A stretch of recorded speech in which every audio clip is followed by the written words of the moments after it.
embaixo também, então prazer mesmo. E essa última mesa, né, o último debate aqui do fórum, então acho que ela é um deságua, né? A Anny falou um pouco da gente estar no mar, é um deságua justamente assim das mesas que vieram antes dos debates.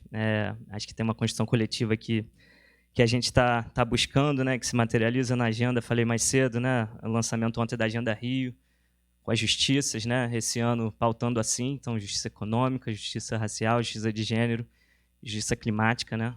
O palco hoje então vai receber para a gente comentar um pouco aí, né, de políticas de habitação, de direito social, de novos parques verdes, da necessidade da gente requalificar e expandir o transporte, e falar de deslocamento, falar de cidade.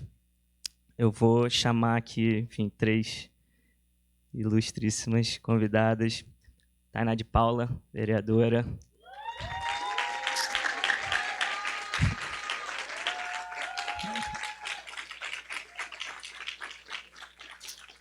Maravilhosa.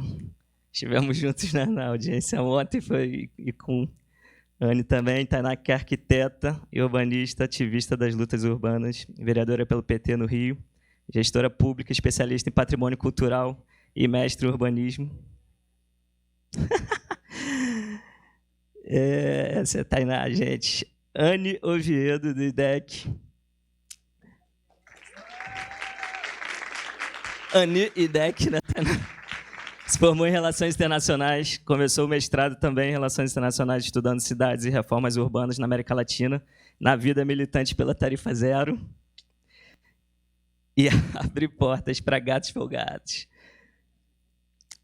Anny. Marcelo Oliveira.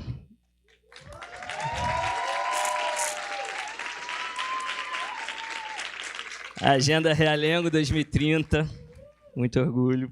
Produtora cultural, comunicadora e ativista socioambiental, mestre de cerimônias do Circo Voador, mobilizadora popular na luta pela implementação do Parque Realengo Verde, integrante da Agenda Realengo 2030.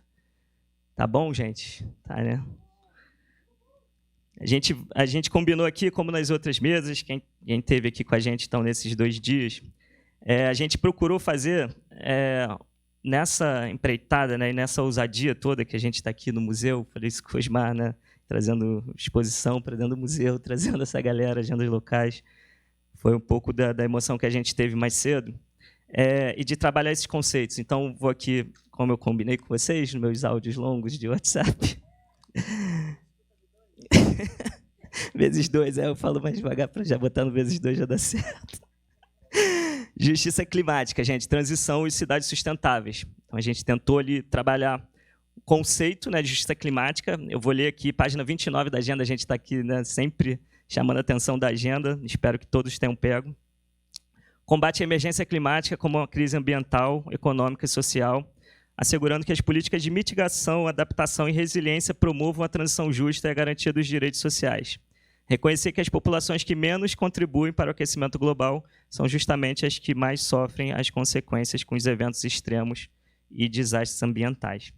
A gente trouxe alguns indicadores também na página seguinte, né, que fala sobre 2/3 dos desastres ambientais do Brasil acontecerem no Rio, né, no estado, ali entre 2010 e 2018.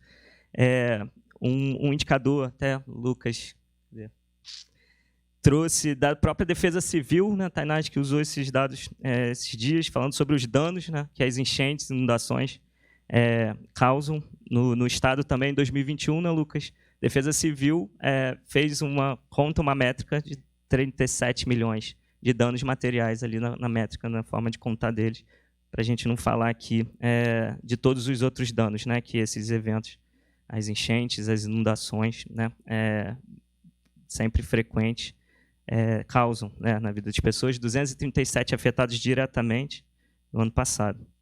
Com esses indicadores, e aí para a gente ir conversando aqui, né, no dia de hoje, eu vou sentar, a gente soma também déficit habitacional, 2 milhões ali de moradias inadequadas, né, então déficit e a inadequação das moradias, e, enfim, uma aspas que eu não vou me atrever aqui, e as propostas, né? E aí, já também começando com a Tainá, Políticas de habitação e interesse social, acho que você mesmo traz muito isso aqui para a agenda, né, nas aulas do curso e toda essa caminhada que a gente tem contigo. Urbanização de favelas, Cinturão Verde.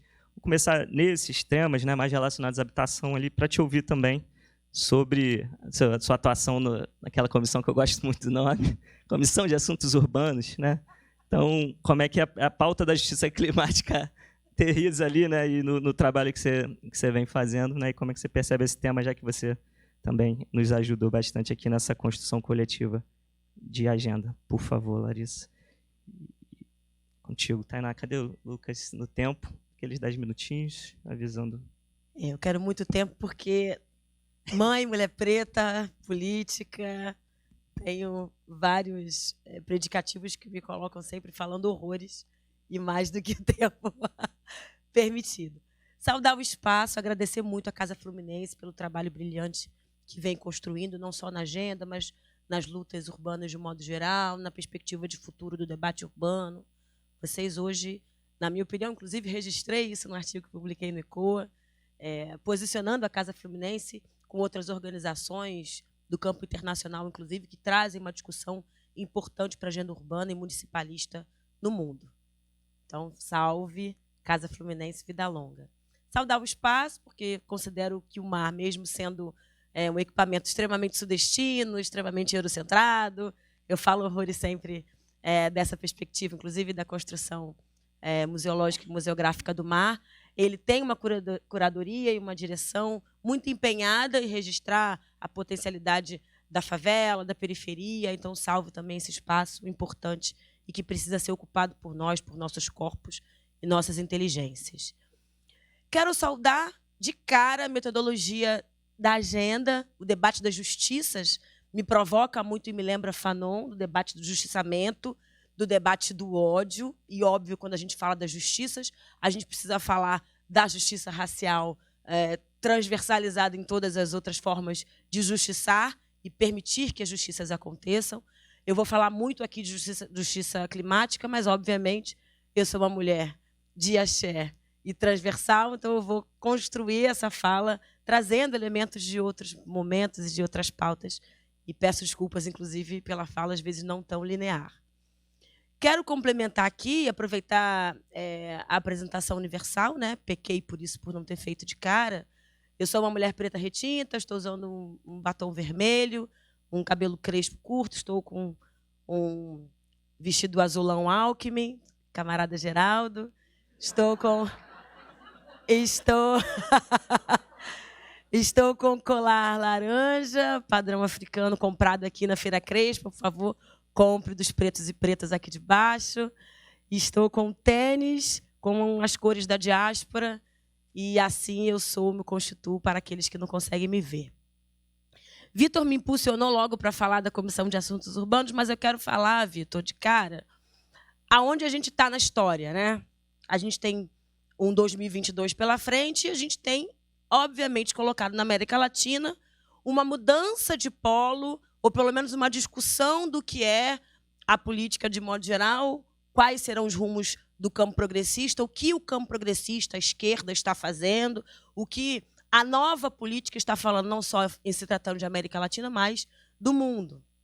Nós estamos num ano e numa quadra de emergência climática, a COP26 acionou o alerta vermelho internacional, e caberá às agendas políticas das cidades, dos estados, dos bairros, dos continentes, das novas geopolíticas a se traçar. Eu sou defensora que a gente faça um diálogo da diáspora e que a gente retome o diálogo da América. Como é que a gente constrói uma agenda da América Latina a partir dessa nova perspectiva de emergência.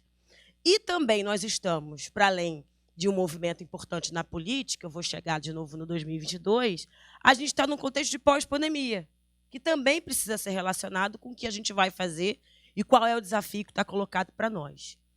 E eu vou chegar no Lula, porque a gente tem o Lula, né, gente? Vocês não me tiraram de casa para não falar do Luiz Inácio a essa altura do campeonato, faltando pouquíssimos meses para a gente decidir que, obviamente, não é terceira via, nem gritos contra o Gregório do Vivier, que vão salvar o país, mas a discussão entre democracia e barbárie, e eu quero colocar todos esses elementos para a gente entender o que está acontecendo. De cara, eu digo para você, Vitor, e todo mundo, que a discussão da justiça climática não se dará em conjunto com um debate que se faz muito pertinente no pós-pandemia, que é, galera, não tem justiça climática sem derrubar do capitalismo. Eu não sou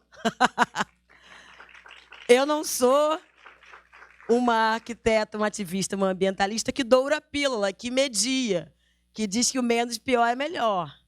Eu acho ótima a agenda ambiental referenciada, as empresas socialmente referenciadas, mas com o capitalismo e o seu braço principal em se tratando de Américas e da diáspora, que é o racismo, não vai haver justiça climática.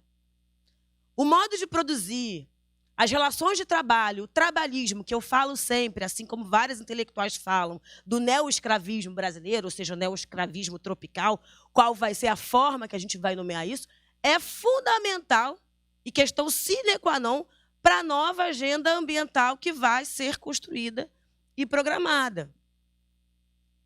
Porque não é razoável que a gente, a partir... adorei a intervenção artística aqui, inclusive saúdo Stamira, Mageté e as discussões todas que a gente vem, desde a Grande Rio, trazendo a fundo, e que tem uma repercussão, um letramento, de dizer que é o seguinte: os novos conteúdos, as novas epistemologias, os novos sentidos não virão das grandes empresas e dos grandes oligopólios. Eles emergirão na base, no tecido social, na base do tecido laboral, que se sente diretamente impactado com toda a sorte de impropriedade que o capitalismo racista constrói no seio da sociedade. E aí eu miro para vocês populações insurgentes da América que estão muito incomodados não só com o frio que está fazendo, mas incomodados, impactados com as novas formas de genocidar os nossos corpos e a nossa vida.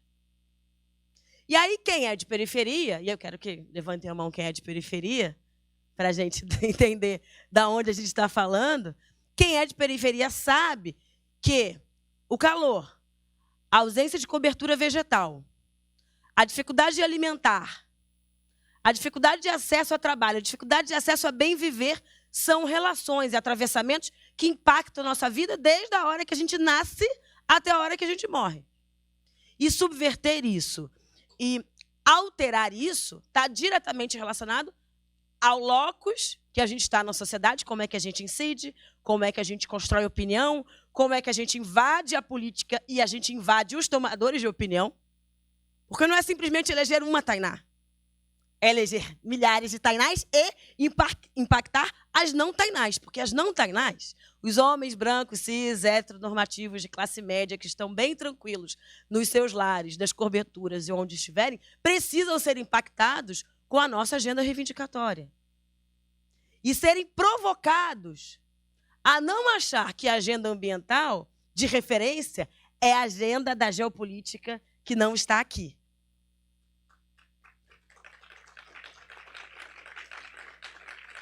E aí eu quero reforçar que eu tenho muita preocupação com a agenda amazônica, que eu tenho muita preocupação com a agenda da Holanda, com o aumento do nível do mar na Califórnia.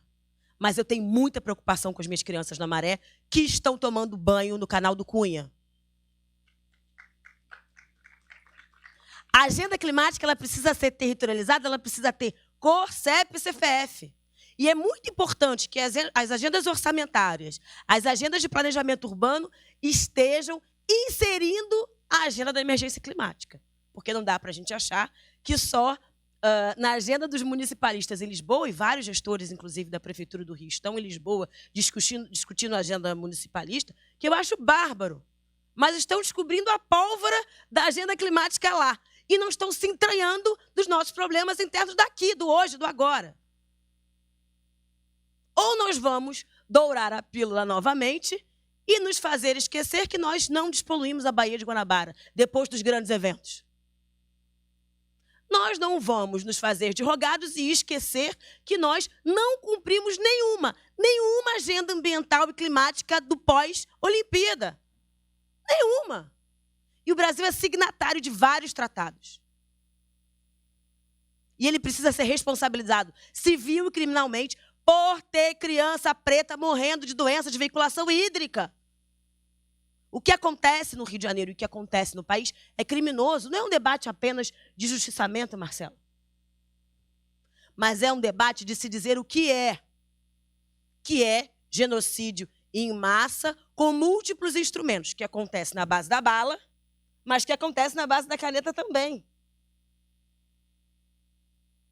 Para ir fechando, que a plaquinha de 1 minuto, eu já falei 9 minutos, gente. Quero trazer à luz aqui, a fala tem, né? Eu juro que eu ia fazer uma fala muito parlamentar, muito fofinha. Eu quero convocar para o hoje. E eu quero convocar à luz dos 3 sentidos políticos, trazendo muito o que Fanon nos traz sobre o debate do justiçamento. Um é o novo sentido político sobre a pauta ambiental que deve atravessar raça, classe e gênero. Não dá mais. As mulheres ribeirinhas quilombolas, as mulheres pretas periféricas, os homens periféricos pretos executados, eles precisam estar no centro do debate, no olho do furacão do debate e do orçamento público. Num outro sentido, o debate ético. O Brasil não fez essa reflexão nos últimos anos. E aí eu quero, inclusive, inserir, porque eu sou dessas que faz autocrítica, eu não sou uma petista de armário, eu sou uma petista que fala o que não deu errado. E nós precisamos posicionar o PT, não é a esquerda, não é o campo progressista, o PT, que vai estar lá na presidência, a gente vai ter que chegar no presidente Lula, eu preciso de vocês para isso. Presidente Lula, eu quero justiça ambiental para os negros e negras deste país. Isso precisa ser uma toada política para a sociedade civil hoje. E dentro do sentido ético, da gente reconectar, eu quero mirar para a nossa responsabilidade nesse 2022, dos nossos pactos. E eu reivindico muito, acho que o Krenak está muito certo, eu venho falando muito disso. O problema das Américas e o problema dos povos da diáspora está numa construção de um pacto civil, social, democrático, civilizatório, onde o Brasil se enxergue, se veja, não tenha ódio racial ao se enxergar. Não construa a perpetuação da eugenia e do embranquecimento, com muita naturalidade. E que mire na cor da uberização, na cor da iFoodização, e não se beneficie disso. Nós precisamos discutir o trabalhismo brasileiro. E o nosso modelo de desenvolvimento, Vitor. Não é apenas a partir das commodities de petróleo, soja e indústria extrativista que o Brasil vai se desenvolver. E isso precisa ser dito. E nós não estamos dizendo isso. E faz parte do nosso pacto social civilizatório aqui dizer que se permitir reingressar na cadeia produtiva internacional a partir da extração da nossa produção e arrancamento das nossas possibilidades de futuro é cruel demais. E uma terceira chave, que é uma chave de não ter medo da vanguarda. E eu acho que o Brasil tem medo de ser o país do futuro, sabe? Porque o país do futuro, ele é um país que nega o século XX, que radicaliza na justiça territorial, que faz a reforma agrária e fundiária, que avalia os seus recursos hídricos, não a partir apenas do loteamento e a privatização do setor hídrico, como aconteceu na SEDAI, mas que reparte os seus ativos ambientais, repartição dos ativos ambientais. Algo aconteceu no estado do Rio de Janeiro, na cidade do Rio de Janeiro, que me estarreceu em menos de 2 anos. Quando da crise hídrica da Geosmina. Faltou água em todas as favelas. E faltou água também limpa na Zona Sul. A Zona Sul se recusou a fazer esse debate porque ela comprou galão de água. Faltava galão de água no Zona Sul. E ao invés de reivindicar um novo modelo hídrico, um novo modelo de sustentabilidade, a Zona Sul comprou água e deixou a favela no caminhão-pipa. E aí, eu termino a minha fala nesse sentido do pacto onde nós não podemos criar uma justiça ambiental e um debate que os que podem pagar água, tudo. Os que perdem a casa em Petrópolis e conseguem reconstruir a casa em outro lugar, tudo. Aqueles que perdem suas casas em Acari, nada. Aqueles que não têm água para beber, nada. Essa balança está equivocada. E olha, isso não será resolvido apenas com a recondução do Luiz Inácio Lula da Silva em 2022.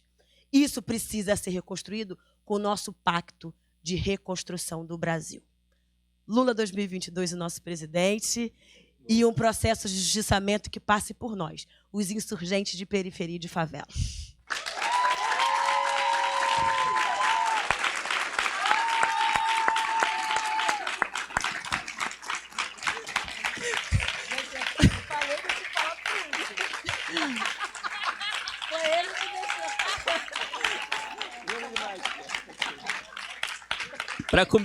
Para começar, gente, né? Lindo demais, né? Incrível. Mas vai voltar, vai voltar. Com certeza vai ter pergunta aí. Acho que você abre um leque, né, Tainá, acho importante, assim, né, de ser dito. E a gente falou muito na construção da agenda, as coisas precisam ser ditas ali, né? E nossa tentativa humilde de sintetizar esse horizonte de futuro, acho que a Tainá fala bastante nessa pegada, né? Enfim. E aí cita ali, me faz lembrar, e Nani acho que apresenta um pouco isso, né? Itaoca, não sei se a galera de São Gonçalo está aí, Gramacho, né? Nani de Caxias. Então acho que essa referência é muito próxima, né? Mas para dizer que é isso, assim, acho que a gente lançou mais cedo, né? As agendas locais, e são 13, Tainá, agora, né? Então eram 12 aqui na agenda, mais Labijaca, e aí Thiago, Mariana aqui. E mais uma galera de Jacarezinho que vai fazer, né, a agenda Jacarezinho 2030. Então vão ser 13. Um bom número, né, de agendas. Gente, vou passar para a Ani, meu papel aqui, e vou procurar não atrapalhar nesse meu papel. A gente está, enfim, a Ani aqui, super parceira de Tarifa Zero, de muitos debates e muitas conversas aí sobre mobilidade. A gente esteve juntos na audiência que a Comissão de Assuntos Urbanos promoveu ontem. Então, de manhã, a gente estava ali junto discutindo justamente o plano diretor, né, e o setor da mobilidade nisso. Um dos setores, né, dos temas que mais aparecem na justiça climática aqui, não por acaso. A Ani vai versar um pouco disso. A gente tá aqui, inclusive, no cartaz a Beatriz, que é nossa parceiríssima também, do ITDP. Ela teve um problema, uma questão pessoal, não pôde estar aqui. Mandou uma mensagem, a gente já vinha conversando, eu e a Ani. E aí, então, com muito carinho, assim, gratidão de estar topando estar na mesa. Vocês vão ver que é incrível a fala dela ontem, na audiência, assim, levantou a câmera. Então, acho que e quem estava online também, como eu, acho que a gente estava ali vibrando muito, porque, enfim, a pegada que a Ani traz para a gente, diretamente do Instituto Brasileiro de Defesa do Consumidor, né? Então, acho que tem também, né, essa abrangência nacional da perspectiva, né, de tratar a mobilidade. A gente conversa muito sobre o sistema de trens, de ônibus, de calçadas, sistema único de mobilidade. É uma coisa que a gente toda semana tem uma oficina para montar isso. É uma proposta que já vem das outras agendas. Então, passar para a Ana aqui que vocês vão ver que o negócio vai ficar melhor ainda.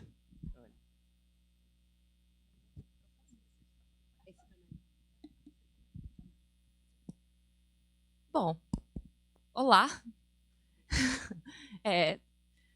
Obrigado, Vitor, na sua pessoa aqui, a casa, pela confiança. Eu estava só sentadinha fazendo as minhas anotações. Então, assim, socorrinho.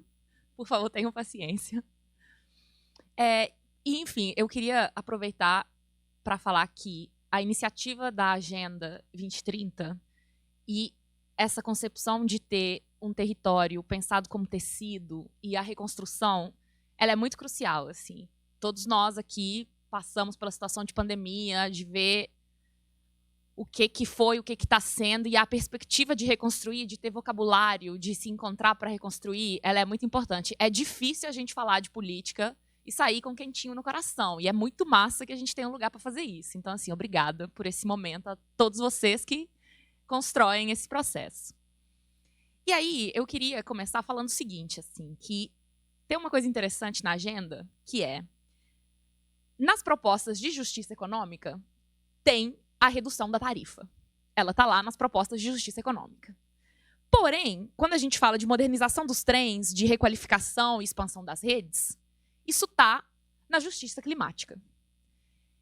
E eu acho que não é à toa. Assim, eu acho que a gente pode se debruçar um minutinho sobre essa separação. Por quê? E aí eu acho que é bom a gente dizer isso. Assim, eu sou uma pessoa que vem da militância pela tarifa zero. Então, assim, redução de tarifa do transporte é nós, né? Lógico.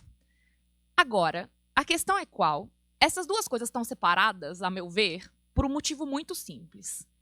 Pagar uma tarifa cara não garante a qualidade do transporte, muito menos a expansão das redes. Eu morava em Belo Horizonte até pouco tempo, agora eu moro em São Paulo. Sim, é triste não ter praia, a cidade é feia, é isso mesmo. Mas assim, eu pergunto a vocês, quantos aumentos de tarifa no Rio de Janeiro, na região metropolitana, foram justificados falando que ia ter 100% da frota com ar-condicionado? Tem 100% da frota com ar-condicionado? Não, entendeu? Não tem nem frota, exato, sim. Não, porque se a gente aumentar a tarifa dos trens, aí vai ser tipo trem-bala, levitação magnética. Sim, a gente sabe como eles são, né? É tipo catastrófico o negócio. Então, eu acho que isso é um negócio que a gente tem que ter, assim, muito claro no nosso coraçãozinho, que é a tarifa, não importa qual o valor que ela seja, se ela seja 0 ou se ela seja R$6. Mano, eu peguei o metrô, assim, enfim, cogitei queimar umas coisas, mas eu sou uma pessoa que não comete crimes, então não, assim.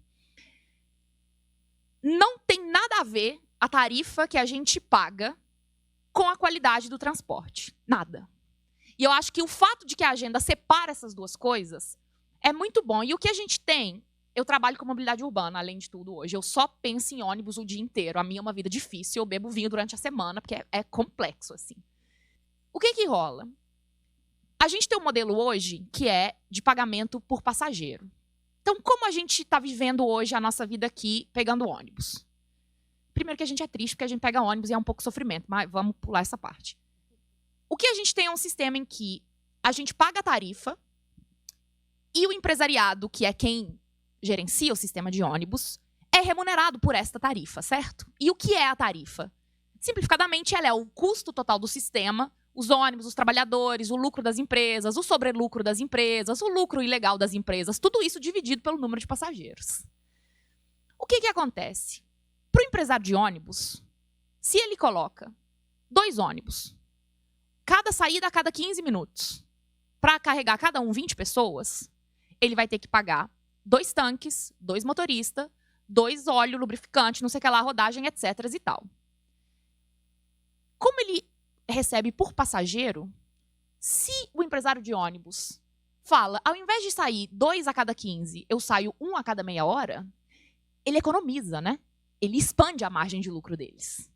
E a gente, que é os passageiros, faz o quê? Fica em pé dentro do ônibus, que passa lotado de meia hora. Com sorte, porque agora com a pandemia, meia hora é tipo assim, luxo, entendeu? Assim. Isso é pagar por passageiro. O pagamento por passageiro, ele fez o quê com os nossos sistemas de transporte? Ele destruiu a qualidade. E vamos ter em mente que o sarrafo era muito baixo, porque não é que a qualidade era tipo assim, nossa, maravilhosa. Não era. 15 anos atrás, não era. Porém, o problema é esse. No nosso modelo de remuneração, o empresário tem todo incentivo para destruir a qualidade do sistema. Então, corta viagem, corta linha, demite cobrador ilegalmente. Fala que tem viagem, não tem viagem. A lista é infinita. Assim, no meu trabalho, eu acompanhei algumas CPIs de transportes e, tipo assim... Gente, empresário de ônibus não paga emplacamento dos veículos, entendeu? É tipo rasteiro nesse nível, assim. Enfim, eu não queria usar a palavra crime, então eu vou fingir que eu não disse essa palavra, ok? Ok, Aí, eu espero que a minha chefe ouça que você me apoiou nessa fala, tá? Beleza. Chefe, a Tainá me apoiou, ok? Ok. A gente precisa muito de emprego. E aí, o que acontece? Nessa dinâmica hoje, o empresário ganha dinheiro em cima da destruição da qualidade do sistema. E a prefeitura faz o quê? Nada. Pois é. Aí, o que acontece? Por que eu estou falando disso? Porque esse modelo, não é que ele foi dado por Deus a nós e ele é da natureza tal qual o sol nasce todas as manhãs. Ele foi inventado fundamentalmente por um empresariado que ganha dinheiro em cima do fato de que há uma parcela de população que não tem como não se locomover de transporte coletivo. No jargão empresarial, a gente chama isso de passageiro cativo. Vocês têm noção do que é isso? Tem, né? Lógico. É horripilante. E isso é uma coisa que o jargão empresarial trata como normal. E a ideia disso é que a gente é tão sujeito e dependente do transporte coletivo que não importa quão ruim ele vai ficar, a gente vai continuar lá. O que é verdade. Assim, eu não tenho carro e nem dinheiro para ter um. Então, assim, não tem muito o que fazer, não tem para onde correr. E a gente sabe que se tem para onde correr, as pessoas compram carro e moto. Porque Deus me livre, corretamente. Sim. Quando eu falo isso, assim, quem gosta de andar de transporte coletivo, no caso eu, que sento no metrô e choro um pouquinho com a beleza daquela tecnologia ali, mas enfim, né? A gente sabe que é um horror. Vou concluir. E aí, o que acontece? Por que eu estou dizendo isso? Porque se outros serviços públicos fossem como o transporte coletivo, por exemplo, a coleta de lixo, como ela ia ser? Ela ia ser assim. Você sai de casa com seu saco de lixo. O lixeiro passa e pesa. E fala, é 5 conto esse lixo aqui hoje. E você fala, pô, irmão, 5 conto eu não tenho, não. E o cara fala, então você fica com seu lixo aí. Aí, o que você ia fazer? Você ia tentar jogar o saco de lixo dentro do caminhão e aí a guarda municipal ia vir batendo em todo mundo. Que é a mesma coisa de dar pulando no ônibus. É surreal, né? Mas o ônibus é assim. Se a iluminação pública fosse como é o ônibus, a gente ia ter um cartãozinho, passar ele no poste e ele ia acender 20 segundos. E aí você tem que correr porque depois ele vai apagar. Você tem problema de mobilidade, você não consegue andar rápido, você não tem cartão, você anda no escuro. É o contrário da lógica do serviço público enquanto direito, que é ser abundante, confiável e absolutamente disponível. Essa é a lógica da tarifa zero, né? É entrar no ônibus e ir para onde quiser, o tempo inteiro, quando quiser. É falar, eu vou para balada num bairro distante, porque lá é uma nova centralidade à qual eu posso ter acesso e eu consigo voltar para minha casa depois. É não ser discriminado no trabalho, porque a paridade de condições e qualificações, se o meu vale transporte é mais caro, eu não vou ser contratado. Especialmente num lugar pequeno ou médio, que é a maioria dos empregadores.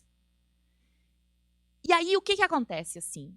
Isso quer dizer que a gente pode subsidiar o sistema. Sempre tem um maluco que fala, não tem almoço grátis. Não tem mesmo não, tem que pagar o motorista. Mas por que o passageiro, que nós, os passageiros, em geral, a parte mais vulnerável da população, bancamos sozinhos um sistema que é bom para todo mundo, porque a mobilidade urbana é fundamental para todo mundo, inclusive para quem tem carro. Por que só a gente paga?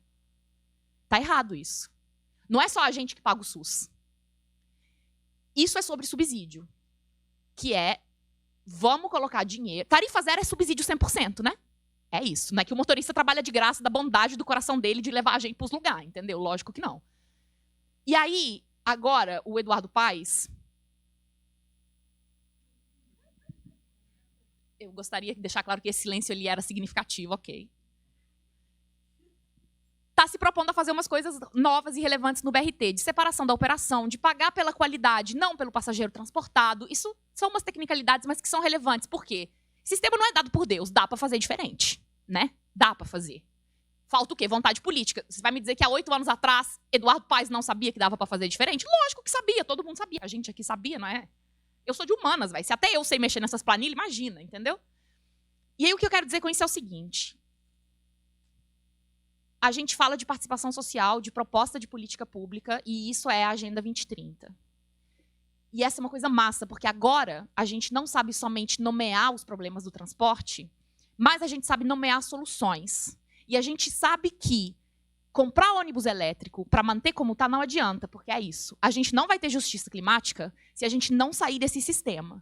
Então, para ter ônibus elétrico, tem que ter subsídio, ele tem que ser transparente. Para ele ser transparente, a gente, nós, população usuária, tem que participar. É penoso, eu sei. Eu sou uma pessoa que vem do autonomismo. E é um pouco sofrimento saber que o ônibus, jamais você construirá ele autonomamente. Você precisa de uma política pública para fazer ele, né? Eu juro que eu estou concluindo. A gente precisa estar em todos os espaços, e é horripilante, eu sei. Recentemente, um velho transporteiro virou para mim e falou: filhinha, vou te explicar o que é contrato. Eu tenho cabelo branco na cabeça, beleza? Tipo assim. Ele falou isso, na tranquilidade que Deus deu a ele. Assim.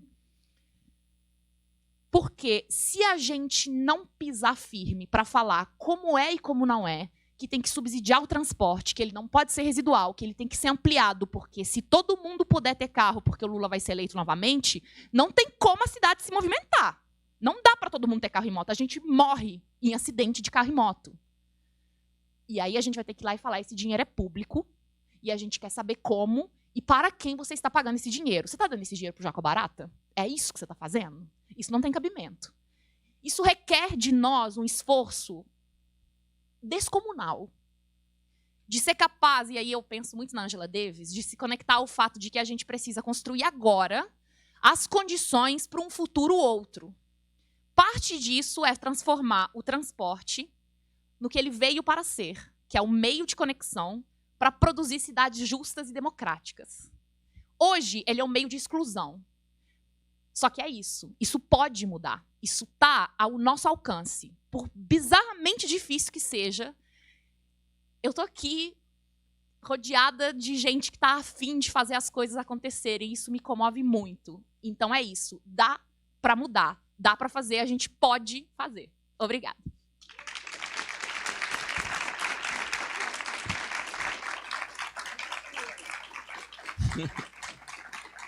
Falei, gente.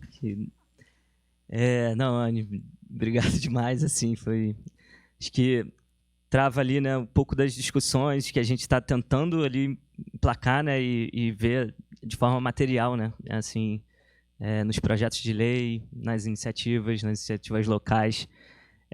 Então, é sobre esperança, né, acho que coloca muito, acho que as duas falas colocam muito isso, assim. Para dar um sinal aqui da Bia, né? Ela achou incrível que você estaria aqui, então ela está bem também. Ela teve uma fissura vindo para cá, mas está tudo bem com ela. Enfim, agradecer demais também, não só ao IDEC, mas ao ITDP também, né? ITDP super parceiro aqui do evento como um todo, da agenda. E IDEC a gente troca muito, né? Então a gente constrói muito. IDEC, Tainá também, Conselho ITDP, né? A gente também. Então acho que é essa parceria aqui para justamente propor, né, e tentar essa construção coletiva que tanto é necessária para a gente falar. Enfim, para a gente enxergar, né, horizonte. E o horizonte da tarifa zero é real e a gente sabe bem disso, assim. Tem Maricá, a gente passou. Exatamente. Maricá, a gente teve lá, inclusive andando no híbrido, no ônibus híbrido agora, enfim, uma parceria com a FRJ, então acho que... Gente... Mas de Maricá eu vou para outro lugar incrível, que acho que é o melhor lugar do mundo, chamado Realengo. E passar para minha... Estamos... Thaís e Rosana podem falar de Maricá também. A gente... mas, enfim, falando aqui de Realengo e trazendo aí a pauta, a gente lançou ontem, né, Marcelo, a agenda. Perdão, lançou hoje, né? Pré-lançamento. A gente vai fazer lá ainda. Marcelo vai contar um pouco dessa história. Marcelo escreveu, né, no relatório de monitoramento da agenda passada. Então, todo ano, né, que tem eleição, a gente faz a nova versão da agenda, o novo texto.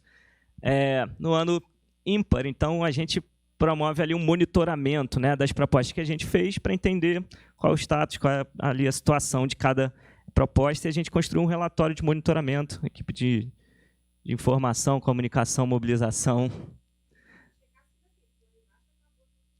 Meu Deus. Então, gente, pega na internet o relatório de monitoramento.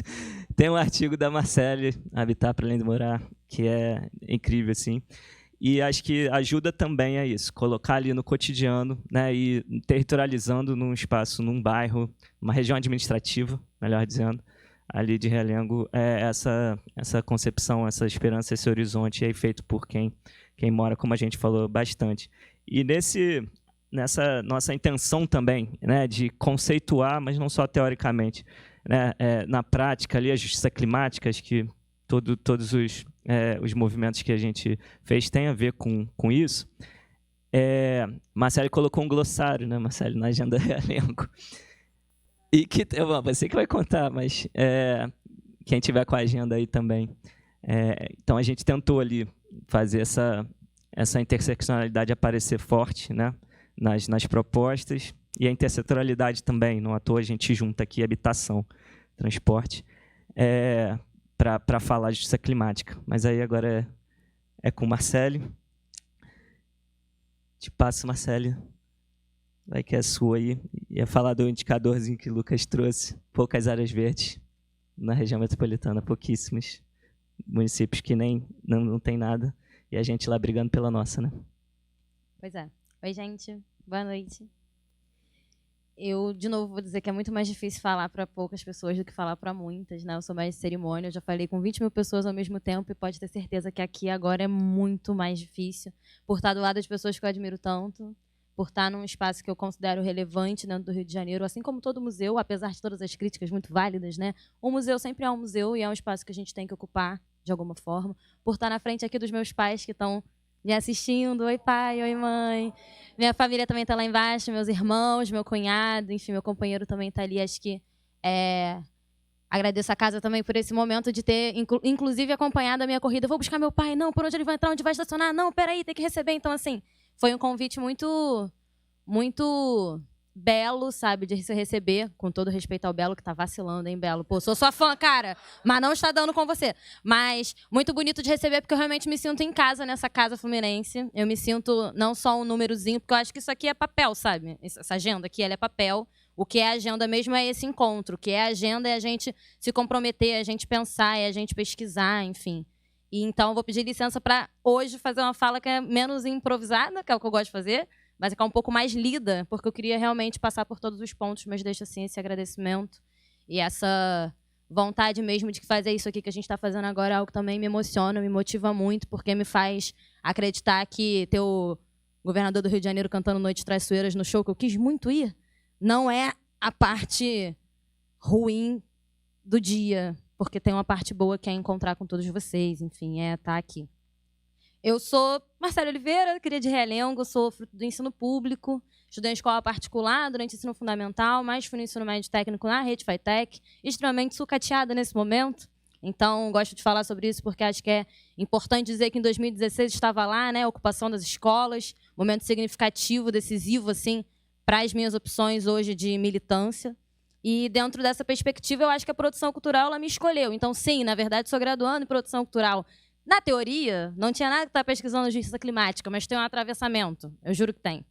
A produção cultural ela me escolheu num sentido de poder misturar coisas de forma com que elas fossem compreensíveis, de forma com que a gente pudesse pegar aquilo que parece difícil e parece misterioso, parece distante, parece coisa de outra pessoa e de outro lugar, e entender em que momento aquilo nos atravessa e qual é a nossa parte de responsabilidade nesse tipo de pauta. Então, quando eu comecei a entender esse lugar, eu rapidamente fui me envolver com quem? Com o carnaval, gente. Porque quem é que atravessa e transversaliza mais pautas do que o carnaval? E o carnaval, para mim, ele se tornou um lugar político de debate sobre diversas coisas e rapidamente ele encontrou um debate que era sobre urbano. Como é que você passa um cortejo numa rua muito pequena? Como é que você recolhe o lixo? E a diferença de fazer um cortejo em Realengo, na Vila Cosmos e no centro da cidade? E como é que esse cortejo cheio de branco? E eu não quero isso não, vamos fazer outra coisa. Ah, não, mas tem uns brancos que pode até ser maneiro. Ah, então vamos chamar esses aqui, mas na hora da gay vamos botar os pretos. Então, assim, eu entrei num universo que me fez muito sentido naquele momento e ao qual eu sou muito agradecido, que eu acho que efetivamente me formou, assim, como produtora. Mas eu acho que foi bem ali nesse lugar de pensar espaços públicos, espaços urbanos e pensar a minha cidade que eu comecei a entender que a minha história até ali, aquele momento, estava faltando alguma coisa para complementar o debate, né? Para complementar com produção cultural, complementar com carnaval. Eu sou, né, enfim, criada numa família super católica, então cresci vendo procissões e eventos dentro da igreja, que é algo que eu acho que me marca muito. Então, poder mover pessoas era algo que me deixava animada. Mas e se eu pudesse mover pessoas também levando algum tipo de informação que pode modificar o futuro? E eu acho que debate 2030, ou qualquer tipo de debate, é um debate sobre o futuro. E o futuro ele precisa ser preto, ele precisa ser verde, ele precisa ser feminino, ele precisa ser jovem. E não devia ser jargão, devia ser verdade. Eu acho que é esse tipo de política que a gente precisa construir. Então, o meu encontro com o Parque Realengo Verde, ele vem bem nesse momento de tá faltando alguma coisa, o que é território, o que está tendo em Realengo, vamos conhecer as pessoas, reconhecer as pessoas, vamos se integrar mais uma vez com esse território, já que, como quase todo mundo, eu tive que sair de Realengo para estudar na Mangueira, depois para estudar lá em Niterói, na UF. Então, peguei muito 393, 11h30 da noite para voltar para casa, chegava em casa 00:30, mas chegava. Duvido se você chegar lá e pegar o 393, 11h30, ele vai estar lá te esperando igual estava me esperando lá em 2017. E assim, já não era a condição mais favorável, mas ainda assim era possível, né? Os meus privilégios, eles são as possibilidades que eu tive de poder desbravar a cidade com aquele Rio Card maravilhoso, entendeu? E com o apoio familiar e com possibilidades para estudar. E o meu encontro com o parque se dá nesse lugar. Eu quero ter um parque em Realengo, não porque eu quero, mas eu quero ter um parque em Realengo para a gente poder narrar histórias diferentes sobre Realengo, para a gente poder ter pessoas diferentes frequentando Realengo, para a gente poder pensar eventos, cortejos e debates que possam ser num lugar que é maneiro, arborizado, possível, equipado, com segurança, com iluminação, que dá para ir a pé. Não quero mais ter que ficar me locomovendo por obrigação, eu quero me locomover por opção. Se eu puder encontrar os meus amigos perto de casa, eu gostaria de poder preferir isso. Eu gostaria que essa opção não fosse atravessada por violência. Aí Uber é muito caro. Ah, mas não pode. Ah, mas vai ser ruim. Mas aí, para um outro lugar, num outro território, vai ser bom. E às vezes também nem vai. E aí você faz o que? Fica em casa. E a quem interessa manter as pessoas em casa? A quem interessa impedir os nossos encontros? Né? A quem interessa que a gente não converse, não debate, não planeje os nossos futuros, né? Não, enfim, batalhe por eles, enfim. E aí, bom, me encontro no Parque Realengo Verde, vou mostrar para vocês, eu acho que uma das partes mais lindas dessa agenda, que é uma linha do tempo, feita pelo nosso amigo Eric, Royals Studio, que é um trem, não por acaso. Então, para não contar a história toda, convido vocês a pegarem a agenda Realengo ali no stand, e dar uma pesquisada aqui na história. Conta a história, que é essa história da luta do Parque Realengo Verde, do surgimento da ocupação do Parquinho Verde, que é uma ocupação que surge através desse encontro de pessoas que querem fazer com que aquele muro se torne um lugar de debate para poder garantir esse parque. E é um movimento atravessado pelo Vata Doida, pela Casa Fluminense, pelo Festival de Música e Cultura de Bangu, pelo Zona Oeste Ativa. É atravessado, enfim, por todo mundo que ocupa aquele espaço de alguma forma e acredita que ele pode ser diferente. Então, um salve aí para a Ocupação Parquinho Verde, que eu acho que gera muito do que é essa agenda. Um salve de palmas, gente. Ocupação Parquinho Verde, sério. Eu falei que eu não ia improvisar, né? Eu sou muito ruim. Mas, tá. Eu acho que, enfim, vou para a parte escrita aqui, já que tem 3 minutos. Eu acho que esse atravessamento com o movimento Parque de Realengo Verde me ensina algumas coisas. E me faz querer estar dentro de justiça climática, por quê? Não pode ser normal a gente ter medo. Não pode ser normal ter medo da chuva. Não pode ser normal ter medo da violência, da falta de ciclovia, da falta de transporte. Não pode ser normal ter medo da água. Não pode ser normal não saber o que vai comer. Não pode ser normal. Por que a gente naturaliza e normaliza essas violências que não podem ser normais e não são? Elas são escolhas, elas são projetos, né? Projetos políticos que podem ser pensados diferente. Então, eu acho que não existe justiça nenhuma se a gente não pensa num lugar que tem que ser de equidade, que é diferente de igualdade, né? Tem que ser um lugar em que a gente realmente olhe a diversidade que existe dentro do nosso território e construa possibilidades de construção que sejam verdadeiras. E que não seja isso de ter uma Marcele, uma Tainá, uma Ingrid. Tem que ter várias. E tem que ter várias porque tem que ter meninas pretas crescendo sabendo que elas podem ser essas pessoas. Então, não adianta só a gente existir. A gente tem que existir, tem que falar, tem que aparecer, tirar foto, falar maneiro, não pode errar, porque se errar, se mulher preta errar, é um negócio, não pode errar. Então, são muitos sacrifícios que você colocou, né? São muitos desembolsos para construir um futuro melhor. E esse futuro, ele não, para mim, ele não está à venda. Porque ele não é só o meu futuro, é o futuro do meu irmão, que também está aí embaixo nos assistindo, Gabriel. Irmã te ama. Mas é o futuro do meu irmão, o futuro do meu afilhado. Também tá embaixo, valeu, Arthur. Então, eu acho que esse futuro, isso tem a ver com capitalismo mesmo. O meu futuro não está à venda, o futuro do meu bairro não está à venda, ele não pode estar, eu não quero que ele esteja. Existem uma série de pessoas já fazendo debate de pauta climática de forma racializada, com juventude, pode citar Perifa Connection, Perifa Sustentável, Engajamundo. Então, dizer que não tem é mentira, porque existe. A gente está aqui, a gente está fazendo esse debate. Quem não quer conversar conosco são eles. Ou quando conversa sim, né? Tá lá a mesa e a gente está do lado. Não, acho que não cabe mais, a gente tem que estar dentro, tem que estar no centro do debate. E aí eu observo que clima, e tenho estudado sobre isso e estou interessada em me aprofundar nesse lugar, justiça climática, na verdade ele transversaliza essa construção de cidade que a gente sonha, que tem que ser uma cidade para pessoas. Não é uma cidade para empresas, não é uma cidade para carro, não é uma cidade para homem, é uma cidade para pessoas. Que as pessoas têm que poder usufruir, têm que poder viver, e não só sobreviver, têm que poder viver. Viver com qualidade, viver com alegria, viver com felicidade. Não com cara emburrada, chateado, porque esqueceu uma quentinha em casa, vai ter que passar o dia com fome e não tem dinheiro para comer. Isso está errado. E tudo isso atravessa clima, e eu entendi isso, e isso me engrandeceu muito para o debate, no sentido de perceber que a gente só tem essa casa, que é esse planeta que a gente vive. A gente só tem essa casa, a gente precisa cuidar dela. E não é só sobre fechar a torneira, porque só isso não vai adiantar. Claro, economizem água, importante. Mas a gente precisa monitorar, e eu acho que a agenda é isso. É proposta e monitoramento de políticas públicas que realmente vão fazer diferença nos nossos territórios, seja no campo do clima, da cultura, do direito à memória, direito ao patrimônio. Então, para encerrar, porque eu já vi que resta 1 minuto, eu acho que a gente precisa pensar essas cidades para as pessoas, e pessoas precisam ter qualidade de vida, e qualidade de vida está relacionada a ter um meio ambiente saudável e um meio ambiente que não seja acusado pelos desastres. Não existe enchente porque por acaso, porque quis. Choveu demais enchente.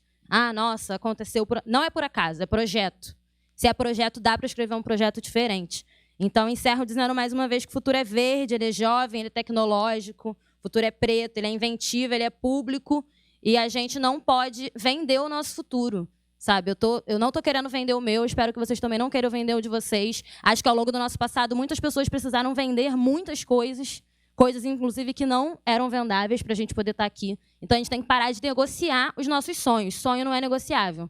E o Parque Realengo Verde, em 100% do terreno, lá na Rua General Cezefredo, também não é negociável. É por isso que a gente não abre mão, é por isso que a gente insiste, persiste e segue criando políticas públicas ali ao redor daquele espaço, porque lutar por uma Zona Oeste mais verde é lutar por uma Zona Oeste de sonhos. E eu acho que a gente tem que continuar sonhando, e justiça climática atravessa isso tudo de um jeito que eu observo que faz parecer fazer sentido. Produção cultural e justiça climática se encaminham. E o glossário da justiça climática é justamente porque não pode ser difícil, tem que ser fácil. Agenda Realengo 2030, glossário, tem lá, explica cada uma das justiças, vários outros nomes. É um trabalho que é para isso, sabe? É para trazer mais gente para esse discurso, para esse debate. Mais uma vez, a agenda sozinha é papel, a agenda junto é mudança. O clima é de mudança. Valeu.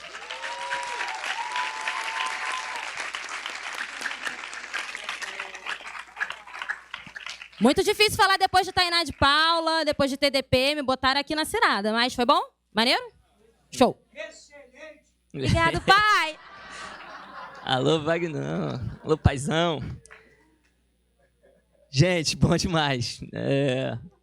Enfim, ainda encaixando, imagino que vocês também aqui, acho que Marcelo traz ali nossa área ali, enfim, para dar Axé. para dar um alô. Enfim, Tainá entrou lá, né? Assim, a gente ficou no terreno, eu particularmente não consegui, assim, de ver aquela, né, vastidão. E acho que tem uma coisa que Marcelo falava do racismo ambiental, que é aplicado lá de forma muito simbólica e material, assim. A empresa de saneamento não atua, né? Lá não está no contrato que não vai atuar em áreas de favela. Então, está ali escrito, né? Então, não é uma abstração assim, que eles nem se preocuparam a fazer, né? Pelo contrário, fizeram, está escrito ali. Então, e essa mesma empresa que coloca ali o Bota Espera, coloca entulho no nosso parque. Então, justamente contra a especulação militar e imobiliária que a gente tem falado ali, né? porque é uma fundação habitacional do Exército querendo subir prédios nos bairros mais quentes e populosos aí dessa cidade. E, enfim, essa referência metropolitana que a gente tem aqui, enfim, todas as outras agendas salvar aqui. Então, dá um salve aí para todo mundo que está de agendas locais pautando. Enfim, e a Marcele que traz esse olhar ali muito profundo, né? E acho que atravessa tudo, de fato. Vamos às perguntas, galera. Assim, 5 mesmo, para a gente tentar fazer esse retorno. Aí, por favor, descer aqui para fazer ali no púlpito para gravação, para transmissão lá embaixo, né? Então, por gentileza, quem quiser fazer as perguntas, vir aqui rapidamente, também com tempo. Por favor, venha. Por causa da transmissão, a galera tá lá embaixo. Carlos? Pô, pelo amor de Deus, cara. Logo você. Por favor, cara. E, gente, Mariana. Que charme é esse? Misericórdia.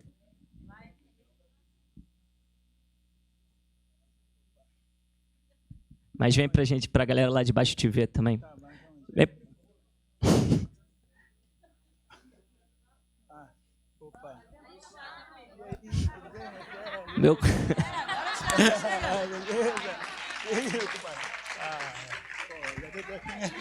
Aqui, dá essa moral pro teu compadre. Valeu.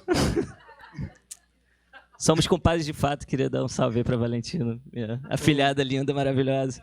Minha família aí também. Família, né? Boa noite a todos e a todas. Eu sou o Carlos Leandro, eu sou da Associação Pedal a Queimados.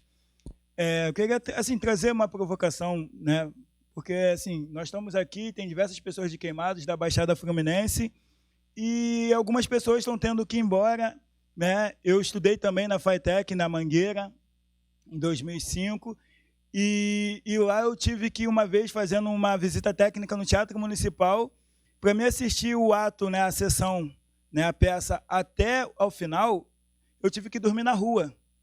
E hoje pessoas estão tendo que ir embora antes do término do evento como um todo, porque o trem também acaba cedo, tá entendendo? Então, assim, eu acho que a gente tem que pensar de imediato como fazer essa justiça social, que você consiga sair e voltar para onde você quiser, né, de forma saudável, sem precisar pagar caro, que as pessoas até conseguem chegar em casa, mas pagando R$12, R$15, se for para São Gonçalo é R$20. Então, como que de imediato, né, até era interessante, a Bessa também estava na luta de 2013, 2014, quanto pela tarifa, mas o que a gente tem hoje, né? Nós, né, eu e mais 2 amigos, saímos de Queimados para cá, nós viemos de trem, só que nós vamos passar a noite na rua, no Rio, porque amanhã de manhã a gente vai, né, dar outro rolê, mas porque... Aí eu vim de bicicleta. Não, mas eu vim de bicicleta já pensando como se deslocar para outro rolê, porque no final do evento não tem trem, tá entendendo? Então, assim, como pensar de mais imediato uma questão de deslocamento e que seja justo para todos, entendeu? Assim, parabenizar a todos, acho que estou super bacana com o evento, parabenizar a Casa Fluminense por mais um Fórum Rio.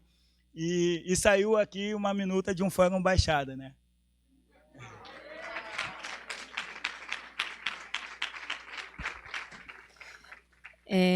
Eu tenho uma provocação e também uma pergunta, assim. Eu acho que é uma pergunta.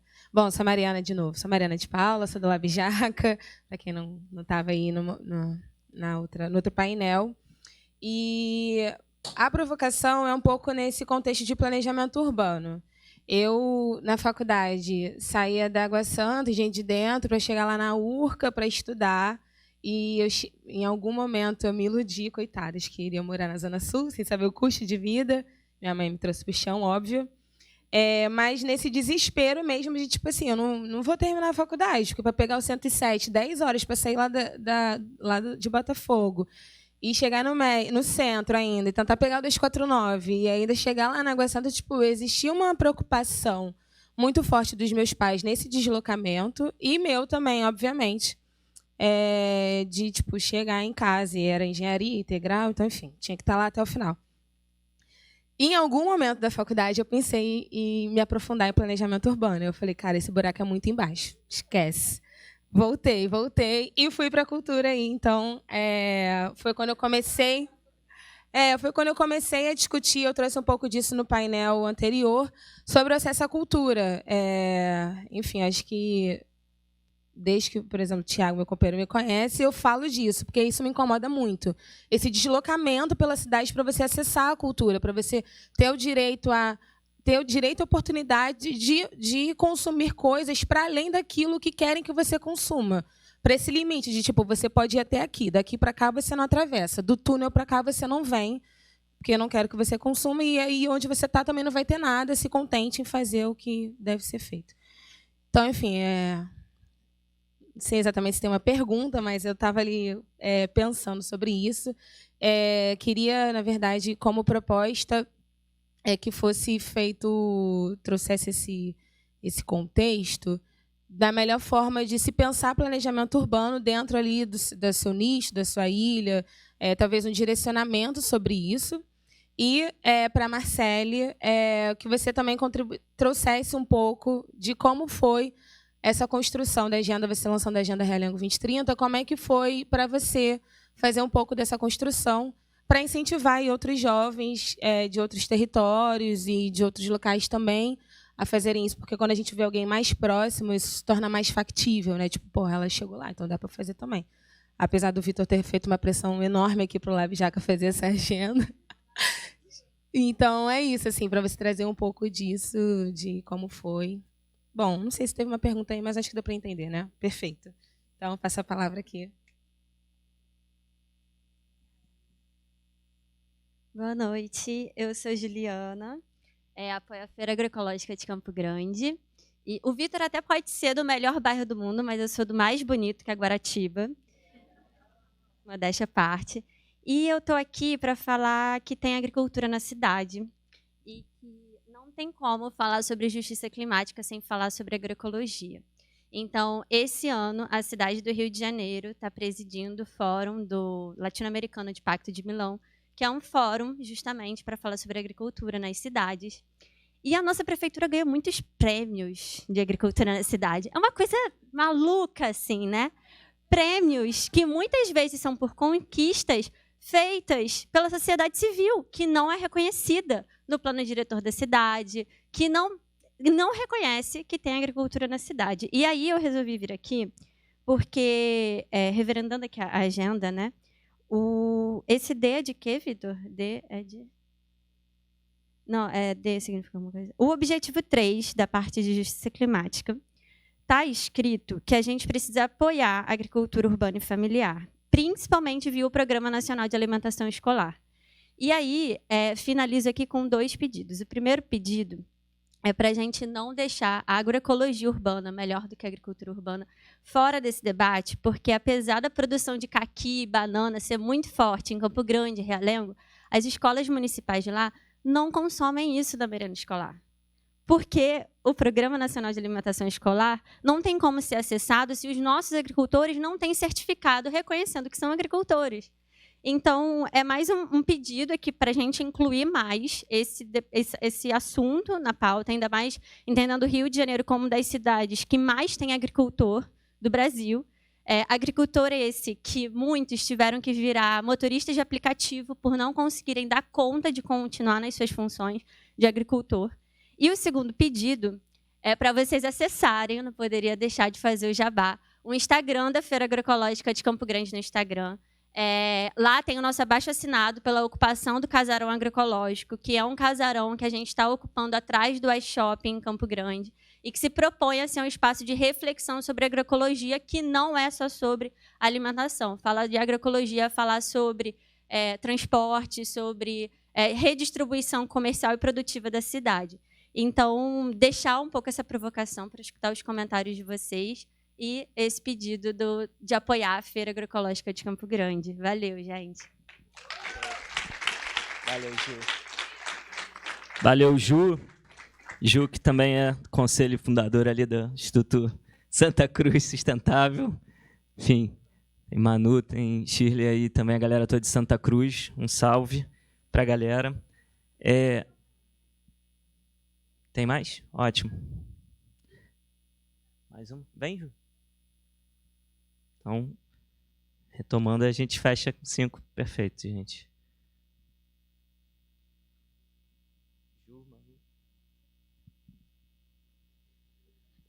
também tentar trazer uma reflexão sobre a Baía de Sepetiba, porque estando nesse espaço aqui, não ouvir falar sobre a Baía de Sepetiba e diante de uma apresentação tão rica, né, essa linha do tempo que você apresentou, né, Marcele, como é possível viver, né, no Rio de Janeiro e atravessar essa cidade, mas numa linha de tempo assim de degradação ao meio ambiente, principalmente nas áreas periféricas, né?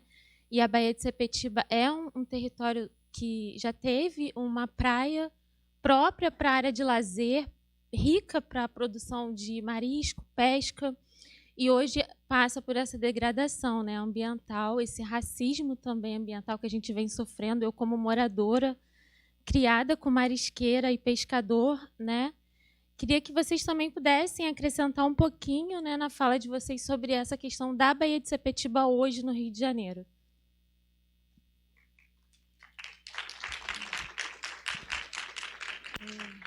Boa noite a todos. Boa noite, Tainá, Marcele. Eu esqueci o nome dela. Anne, Vitor, todo mundo. Sou Juliana. Eu sou de Caxias, mas há 4 anos estou morando em Parada de Lucas e é assustador, ou seja, do lado, é mais perto de Caxias do que os bairros de Caxias. É 10 minutos.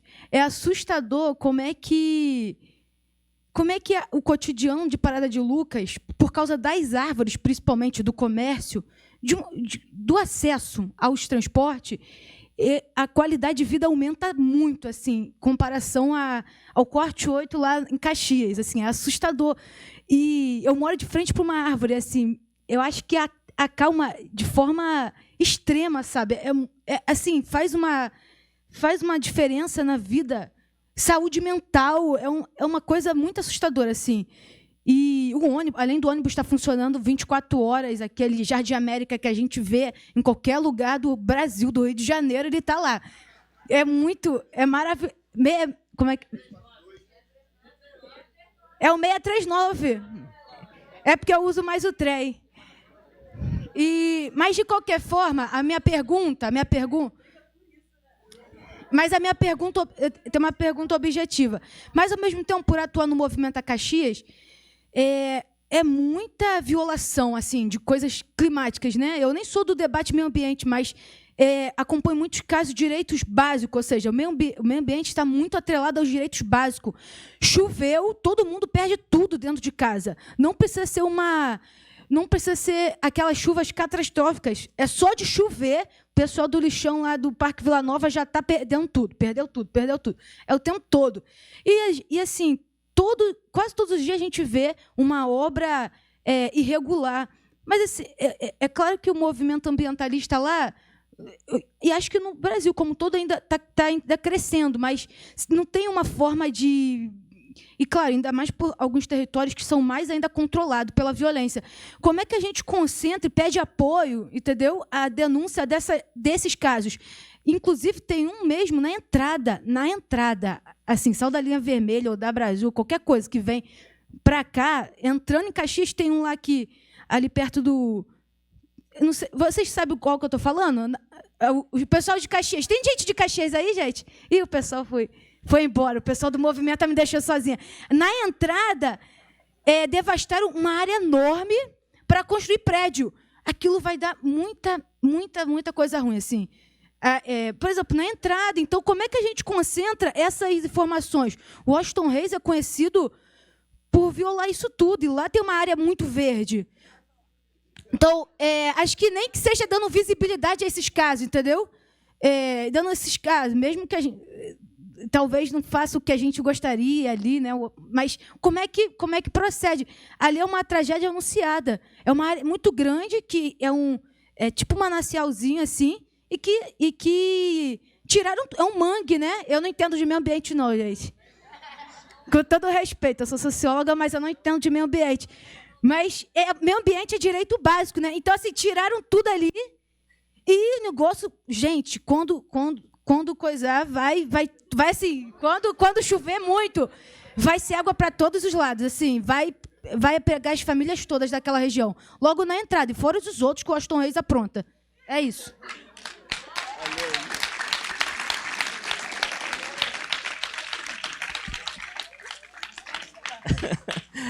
Bom demais, Ju. Brigadão. Eu sou apaixonada pela Ju. E tá vindo a Agenda Caxias aí, acho que vai falar bastante disso também. O Lu fez uma super matéria. Sim, era um ponto aqui que a gente coloca. E aí, gente, acho que só para dar o gancho aqui para elas responderem assim, a gente aborda algumas outras questões em outra justiça, né? A ideia é que a gente fale sobre justiça social e territorial nessas linhas, né? E aí, enfim, tem questões que foram citadas que aparecem em outros capítulos ali, então, para compor, né? Acho que a gente tem uma entrega ali integral dessa agenda e, claro, se valendo também das agendas locais que colocam seus pontos. Acho que o Manu trouxe a Baía de Sepetiba, Carlos coloca também, e Ju faz um ponto ali muito específico, né? Em algumas matérias, Luiz está aí, nossa repórter, algumas matérias ali no site da casa que já dão um pouco do horizonte disso. Lari está me lembrando aqui disso. A gente faz uma proposta ousada também de uma Secretaria de Emergências Climáticas. Enfim, acho que é imprescindível para falar disso. Ponto, né? A gente lá na rua, na Imperador, lá em Realengo, né? Uma enchente que levou parte da biblioteca, né, Shirley? Recente, enfim, estava lá com a gente e levaram os livros. Então, assim, quão simbólico que também é isso, assim, né? Tantas vidas, a gente falou aqui de perda de materiais, acho que saúde mental aparece também um pouco na agenda de Realengo. E aí, gente, para passar aqui, então, o Carlos, né, trouxe fórum, e aí, enfim, só responder algumas coisinhas da casa. O fórum já teve em Queimados, a gente vai se organizar. Ele vem de Santa Cruz, Acari, deságua aqui no mar. Enfim, vamos pensar, ainda não decidimos o próximo, mas tem um apelo aí da Baixada muito forte, com certeza. E é isso, aí vou fazer aqui para voltar, então, fazer como rola lá nas terças sagradas do Viaduto de Realengo, né? Quem terminou começa. Então, vou passar para Marcele, Ani, tá aí na festa, beleza? A gente está com... Tá de boa, cadê Tati Maria para me dar bronca? Eu acho que, no sentido breve, primeiro, Mariana, cara, esse negócio de planejamento urbano e cultura, e como quando a gente se sente atravessado por isso, e como dá vontade de organizar, é realmente uma inquietação, né? Eu acho que eu tenho a mesma, assim, eu só escolhi um outro jeito, mas eu acho que a gente se encontra nos dados. E aí alguém falou, como é que faz? Acho que agora, né? Falou, como que a gente faz para enfrentar certas coisas? Cara, tem que escrever. Aí, de novo, né? Acabei de falar, porque isso é papel, não, mas vem cá, minha agenda, querida. Isso aqui também é publicação, é forma de materializar e de registrar historicamente o que a gente está passando e o que a gente está querendo agora. E aí não precisa ser agenda, pode ser post, Facebook, Instagram, Twitter. Colocar as coisas, fazer posts maiores, né? E não é post, já vira texto, né? Redações, enfim. Fotos, fotografias, pinturas, poesias. Eu acho que a gente precisa registrar no tempo e na história o que está acontecendo com a gente agora e como que a gente quer enfrentar.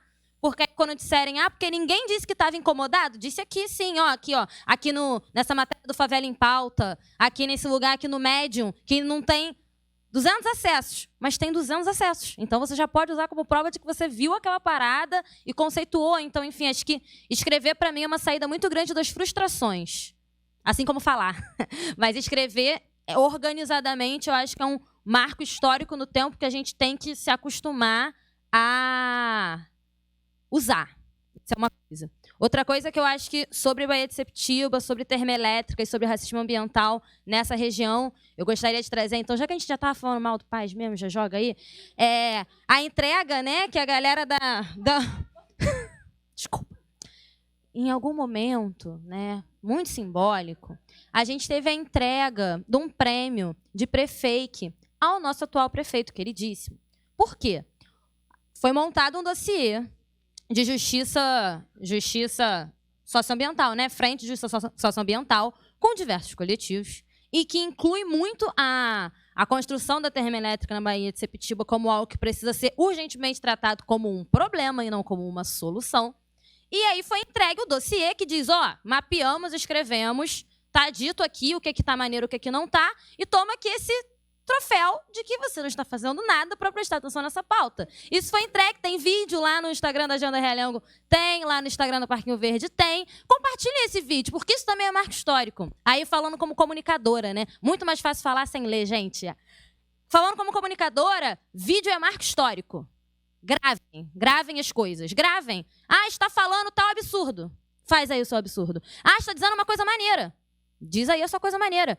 Porque gravar vídeos, criar conteúdos, e não é sobre ser tiktoker, nada contra o tiktoker, né? Dancinha, muito maneiro. Mas usar a comunicação e usar o tempo tecnológico que a gente está vivendo agora para disseminar informações importantes para o nosso futuro, vale muito a pena.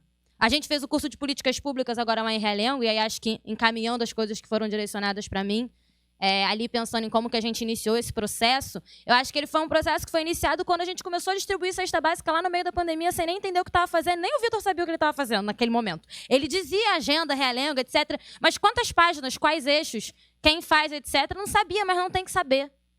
A gente não precisa saber de tudo o tempo todo, inclusive é uma pressão que fazem com a gente que não é honesta.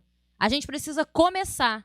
A gente precisa começar a nossa forma. Mais uma vez digo, pode ser pintando, fazendo poesia, pode ser fazendo trend no Twitter da forma que for melhor para você, para o seu coletivo, enfim, para as pessoas que estão contigo. A gente precisa começar a se mobilizar e de entregar a cesta básica, fortalecer a ocupação Parquinho Verde através de financiamento coletivo, começar a fazer o Festival Avante Parquinho Verde, publicar esse festival, trazer pessoas para perto dessa luta, começar a entender que a gente precisava unir forças, das forças que já estavam unidas ali para pautar aquela luta, mas para juntar outras lutas ali também, como um símbolo, né? O parque como um símbolo para a Zona Oeste. E aí esse entendimento vai mudando tudo a ponto da gente abrir inscrição para um curso de políticas públicas que tinha 40 vagas e a gente lançou meio, vai ter uma galera se inscrevendo, e teve quase 100 inscrições. Quase 100 pessoas que eu não conhecia, que estavam no meu território, que queriam conversar com a gente, saber mais da nossa parada e viram naquele curso uma possibilidade de se aproximar. Então, quantas vezes a gente também não se fecha, né? Dentro das nossas próprias panelas, dentro dos nossos próprios lugares, dentro do terceiro setor, e não consegue trazer gente, aí não adianta, aí vira papel. Porque aí vira uma coisa que a gente quer fazer e a gente só faz com quem pensa igual a gente, tem que conversar com quem pensa diferente. Pode não conversar com quem pensa tão diferente assim, porque realmente é um pouco desgastante. Deixo isso para quem tem um pouco mais de habilidade. Mas a gente precisa abrir portas, caminhos e elaborar estratégias para trazer pessoas, seja com um mapinha que tem um trem bonito que vai chamar a atenção, seja com um glossário da justiça climática que a pessoa vai se interessar, seja com dancinha no TikTok, a forma que der. Acho que quando a gente faz o curso lá em Realengo, de políticas públicas, que é completamente realenguense, eu diria, que tem convidados específicos, uma metodologia específica, um jeito de fazer quebra-gelo específico, isso se torna uma agenda no final. Tem várias coisas nessa agenda que eu não sabia que ia estar aqui. Várias coisas que quando eu olhei que estava aqui, eu fiquei, caraca, isso entrou, tal pessoa falou isso, tal aula, a gente olhou, pesquisou, pega o dado, vê como é que entra. Isso é muito rico. A gente era, nós éramos, matando o português, coitado, nós éramos 30 pessoas domingos à tarde pautando políticas públicas para a Zona Oeste. Sabe? Isso é agenda. Isso é projeto. É projeto concreto. Isso começou com distribuição de cesta básica, isso começou com um festival online de música com artistas da Zona Oeste. Enfim, isso começou com começar. O primeiro passo, às vezes, é dar. E dar o primeiro passo não tem receita. Inclusive, a gente vive falando sobre o guia das agendas locais, né? E como é que deixa ele mais concreto. E, às vezes, eu olho e acho que não tem concreto. Porque cada território vai ter a sua demanda, vai fazer da forma que for melhor, né, para aquelas pessoas envolvidas e vai ficar irado igual essas 13 agendas já são, fazendo pressão aí também, Labijaca, sem a pressão. Mas eu acredito, e a minha militância hoje está nesse lugar, que é de que a gente precisa começar. A gente precisa poder sonhar e a gente precisa parar de vender os nossos sonhos para as nossas cidades. Então, comecem. Acho que a grande parada é começar da forma com que for, com as aptidões que você tiver, com os talentos que reunidos a gente tem, pensar em coletivo. E pensar em coletivo é difícil. Pensar em coletivo é muito duro, gente. E é por isso que tem gente que não pensa coletivo, porque pensar em coletivo é igual a construir inteligência coletiva, que é igual a superar uma série de desigualdades e de dificuldades. Quem pensa sozinho não está indo para lugar nenhum. É por isso que a gente escolhe fazer coletivo. Show? Arrasou. Boa, Marcele. Lembrando aí, o prêmio Inimigo da Natureza foi esse que ele recebeu. Da articulação carioca pela justiça socioambiental, né? Agenda Realengo lá, uma galera aí também, Jus, Larissa também nessa aí, fazendo os mapas de nossa arquiteta. E acho que pergunta também da Mariana, né? Labijaca, tô até com meu caderninho aqui, né? Labijaca, lindo. Sobre processos, né? E a Ana, acho que tem um pouco nisso, né? De pensar ali as construções, né? Tanto de Tarifa Zero. Tem que agradecer muito o Ix, eu acho que apoia a gente, apoia na Agenda Realengo, Instituto Clima e Sociedade, apoiou bastante o fórum aqui, fazer esse jabá, mas também passar ali do viaduto de Realengo para o viaduto de BH, que também tem uma cena ali incrível, mas para isso, para ouvir um pouco mais, né, de você, Anne, sobre esse processo, né, acho que de construção coletiva aí que tem no Tarifa Zero BH também, uma inspiração, tem música, tem carnaval, tem bloco, tem tudo lá, sem emocionar, né? Contigo. Depois que você falou isso, você fala, vai, 3 minutos aí. Bom, eu acho que eu queria, na verdade, falar 3 coisas a partir das perguntas que foram colocadas aqui. A primeira é sobre os trens. Eu vou insistir nisso. Deus não criou os trens no Gênesis, no 3º dia, e aí não tem o que fazer. Não é assim. Então, por exemplo, é muito nítido que, assim, às vezes o comunismo ele é um negócio assim, que pressiona a gente. A gente tem um problema ali político e material, que é a escolha por ter trem a cada 1 hora, a cada 2 horas, parar de ter trem às 8 da noite, às 10 da noite, eu ter trem 24 horas, ela é nada mais, nada menos que política, né? Então, assim, é um negócio que é esse lugar entre ao alcance de ser resolvido, porque a gente já, inclusive, debate esse problema e pensa soluções, e está muito longe de nós. Por quê? Porque aquilo ali está no lugar de que tem uma concessionária que o Estado banca, que descumpre contrato, que continua lá. A Rafa Albergaria estava aqui ontem. A gente tem uma situação em que os trens atropelam as pessoas e a concessionária é capaz de virar para famílias e falar que essas pessoas se jogaram no trilho. Imagina o que isso faz com as famílias das pessoas. Então, aquilo ali é um centro de poder muito concentrado. E a gente, que é passageiros, é muito difícil. E daí, eu acho que você tem total razão. Assim. Isso só... Assim, de imediato, se a gente acordasse amanhã com a mão na caneta e no dinheiro, a gente gastava dinheiro, comprava mais trem, contratava mais motorista, reformava estação. É porque é linear, né? Assim. Então, era isso que a gente fazia. Como a gente não tem nem a caneta, nem a mão no dinheiro, o que a gente tem é se organizar em torno dessa pauta. Porque é isso. A solução, ela está ao nosso alcance. A gente tem vários problemas técnicos, jurídicos, de contrato. Tem problemas... Desculpa, eu gosto muito de trens, né? Então, assim, você tem uns problemas do tipo... O tipo de corrente alternada que passa pelos fios e ela gera muitos problemas. E daí você deveria fazer uma reforma. Você tem um modelo de frenagem que aí o trem demora muito para frear. Então, ele tem que ter um distanciamento maior. Enfim, desculpa, eu sou muito empolgada com trens e chassi de ônibus. Enfim. Você tem esses problemas técnicos, de fato, você tem problemas jurídicos, políticos, de contrato, mas as coisas são resolvíveis. Tem que pressionar, de novo, assim, eu vou insistir nisso, que está ao nosso alcance, a gente já entende esses problemas. Então, essa é a primeira coisa que eu queria falar, assim, porque, de novo, trata-se de orçamento, né, que foi uma coisa muito dita aqui nos painéis de ontem. Orçamento é político, acho que foi a Beta que falou isso, né, e é uma peça pública. E direito social sem linha de orçamento é letra morta. Então é isso, pressionar em torno das prioridades do orçamento e se organizar, vou ser muito sincera, assim, se organizar para esse poder público ter medo da gente é fundamental, porque senão as coisas não vão mudar. Então eu queria muito reforçar esse ponto. E aí eu queria falar uma outra coisa, que é sobre o que a Mari colocou de planejamento urbano, assim, e que na Comissão de Assuntos Urbanos, né, está se falando de plano diretor. Sim, e, nossa, eu achei super qualificado suas falas, assim, porque eu participei de audiência de plano diretor em Belo Horizonte, assim, vou me jogar embaixo do trem, porque sem condições. E aí, o que rola?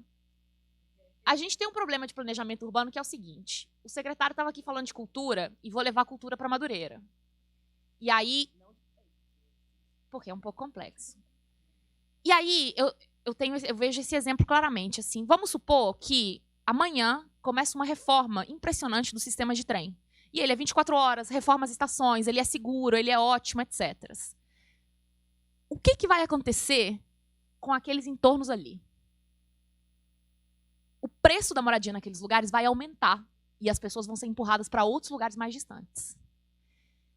Quando a gente tem a implementação de equipamentos de cultura, isso também acontece.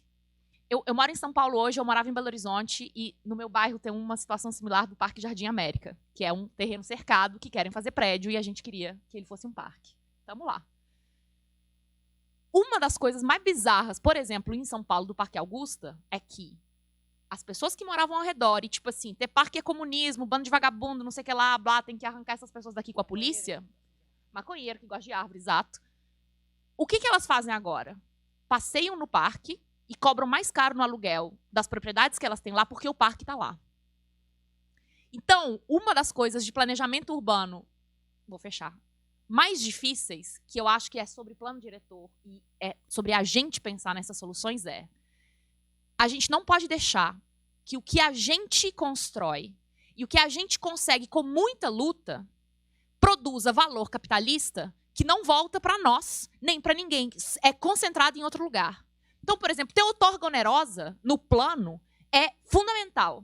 Eu vi em Belo Horizonte, as pessoas fizeram campanha nas periferias falando que outorga onerosa ia cobrar dinheiro das pessoas que constroem a própria casa na periferia. Sendo que outorga onerosa é um negócio do centro. É esse nível. Por quê? A gente não quer, por exemplo, fazer uma luta pela melhora da situação do trem, por ter parque, por ter equipamento cultural na periferia, e fazer com que o valor daquilo ali nos expulse desses lugares. É muito fundamental a gente conseguir criar instrumentos para que esse valor não se disperse, não se concentre naquelas mãos.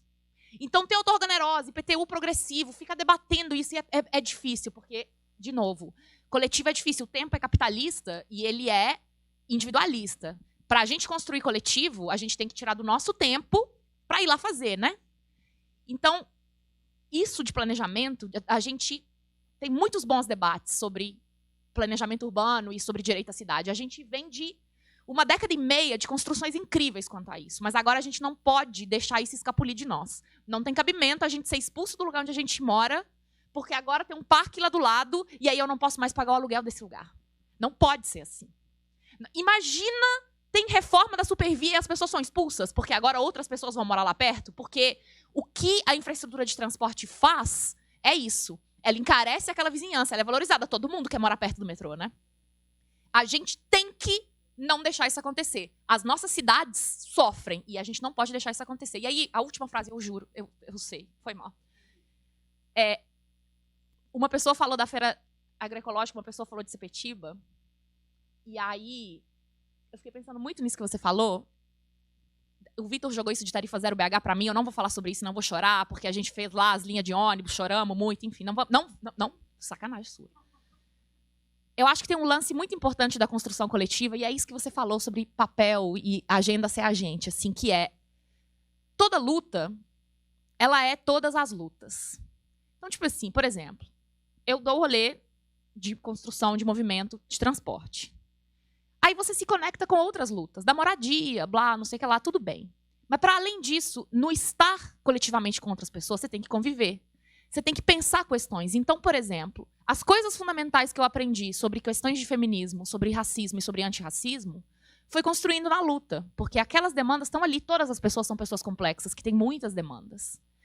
E aí, essa é uma coisa que eu acho de uma beleza, vou usar essa palavra, revolucionária, que é o fato de que quando a gente luta por uma pauta, e ela pode ser a ampliação da estrutura agroecológica da cidade, a reforma dos trens, a criação de um parque,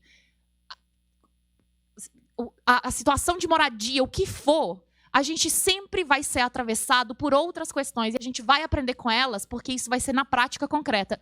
E a prática concreta é difícil porque ela nos causa muitas dúvidas. Enquanto o moralismo duro ele é cheio de certezas, construir na prática nos causa dúvidas, daí é difícil. Mas toda luta é todas as lutas, e eu acho que é bom a gente lembrar disso. A gente sempre aprende mais do que só a nossa pauta. A gente entende que a gente é atravessado no concreto. E isso é um negócio para a gente guardar no nosso coraçãozinho, não importa qual a nossa pauta. Então, eu queria agradecer a vocês por, inclusive, me lembrar disso. Valeu. Valeu.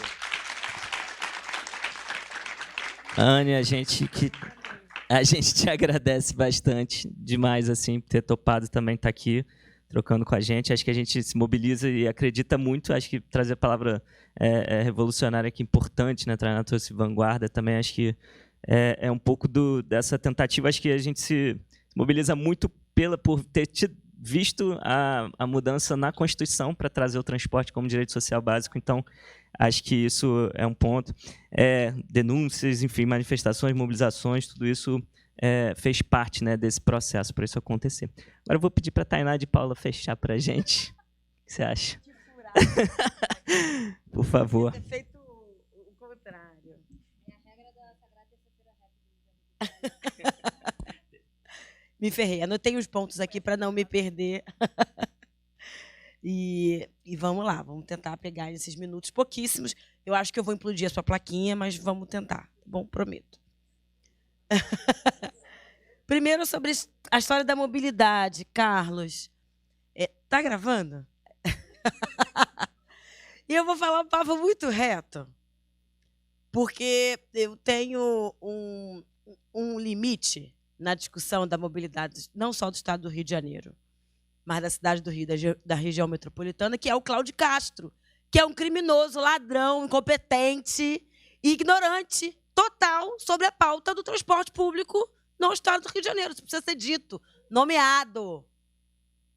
O atual governador, ele é uma das pessoas mais racistas e que praticam racismo ambiental e racismo de mobilidade do estado do Rio de Janeiro hoje. Isso precisa ser dito.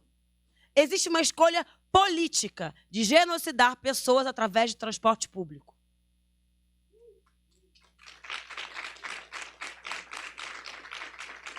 E não vem da iniciativa privada. Eu fico muito incomodada com essa discussão sobre o transporte aqui no Brasil, porque existe um debate que é o modal estar estabelecido a partir de uma concessão, é uma concessionária. A Supervia é a nossa funcionária. E já deu. Eu não estou querendo nem mais judicializar esse contrato da Supervia, que caducou. E eu tenho desacordo, Anne, inclusive com o sistema operativo, porque está tão caduco. As bitolas estão tão equivocadas. O sistema operacional é tão absurdo, é tão datado. Existem sistemas funcionando da Supervia dos anos 70. Controle manual dos encontros em nível, da periferia inteira. De Anchieta até Japeri, todas as passagens em nível são manuais.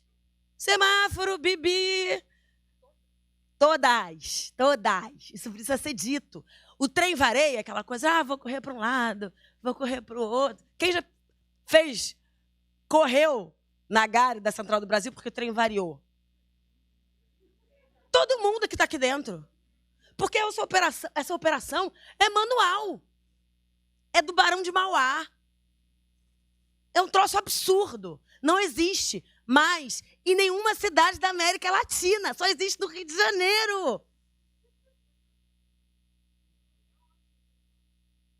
Então não dá para resolver. Tem que implodir. Eles estão tendo a pachorra de colocar para rodar locomotiva de 78, 79. Quem pega trem da auxiliar sabe o que eu estou dizendo. Não tem nenhuma explicação.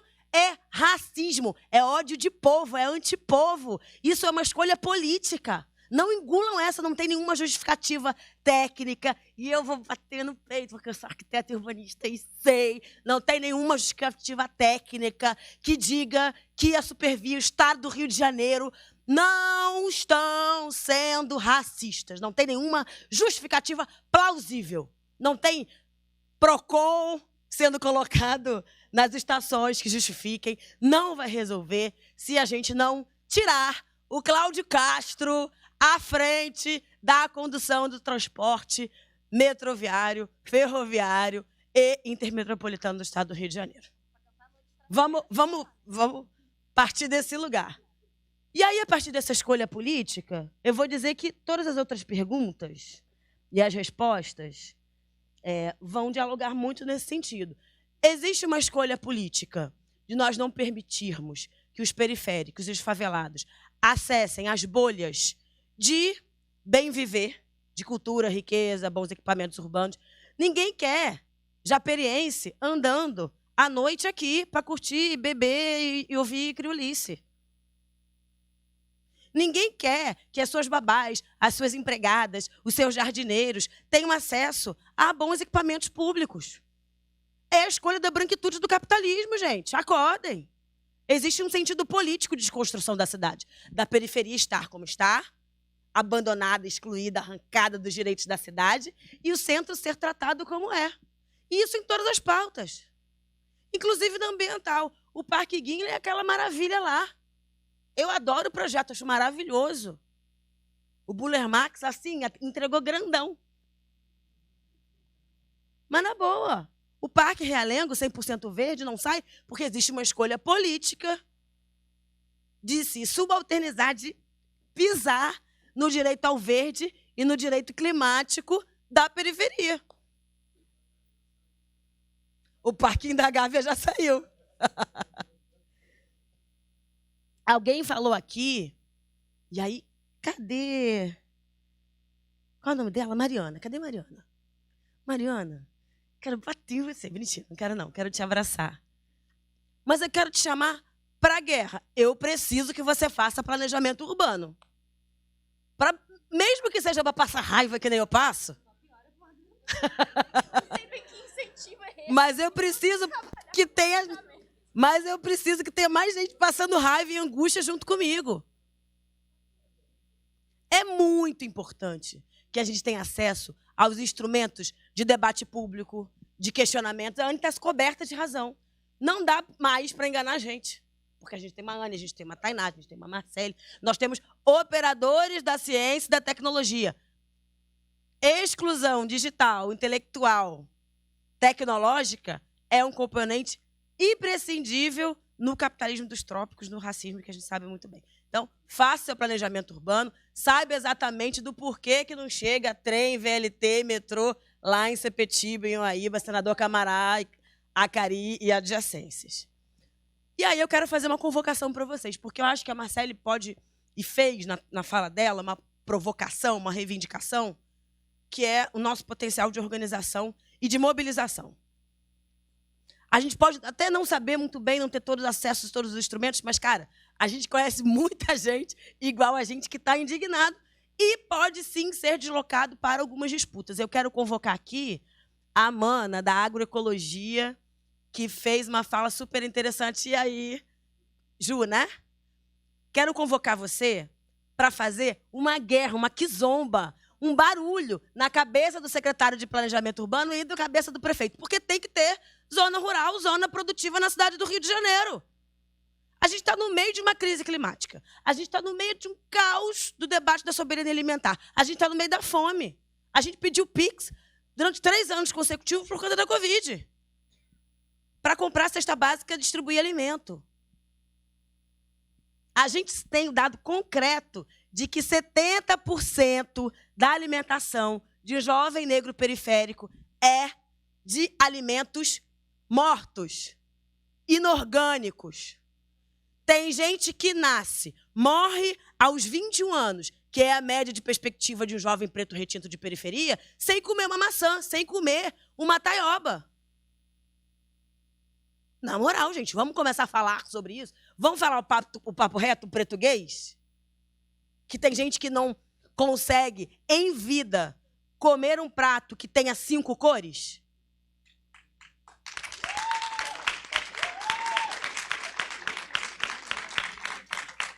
Então, é muito importante que a gente faça das nossas periferias, das nossas áreas remanescentes, sim, bolsões anticapitalistas, que a gente retenha os nossos vazios e que eles sejam, sim, produtivos, com produção de alimento vivo, com preço justo, plantado, produzido e cultivado por nós, pelos nossos. Na última chave, que vocês levantaram aqui, vocês pontuaram o acesso ao verde. Adorei tua fala, Ju, porque eu acho que valeria uma nova roda para a gente discutir o que é qualidade de vida, o que é o saneamento ambiental, qual é o impacto do arrancamento do componente verde na nossa vida, qual é o nosso tipo, né, de instrumento psicossocial para lidar com tanta sorte de violência que nos impacta.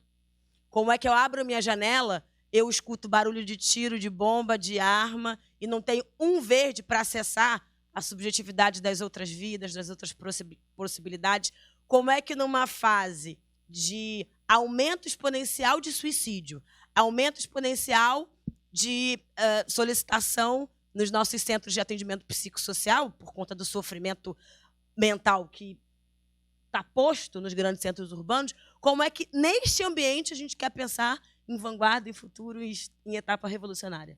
Os nossos estão morrendo e adoecendo por dentro, sem acesso a componentes de possibilidades de outras vidas e outras vivências, e quem é de axé sabe muito bem que todo cidadão brasileiro é da mata, precisa de mata e precisa de outros tipos de cuidado. Eu confio e acredito profundamente nisso. E é muito importante que a gente saiba que o arrancamento da nossa ancestralidade e das nossas possibilidades de cura é extremamente político. Um sujeito, um povo que não sabe se cuidar e se curar, se autocurar, é um povo submisso, incapaz de construir as transformações necessárias. A ausência de verde, a ausência da mata é político. É um projeto. E a gente precisa, sim, pensar em como é que a gente faz parques mais verdes, parques mais periféricos e parques que partam das nossas possibilidades de cidade.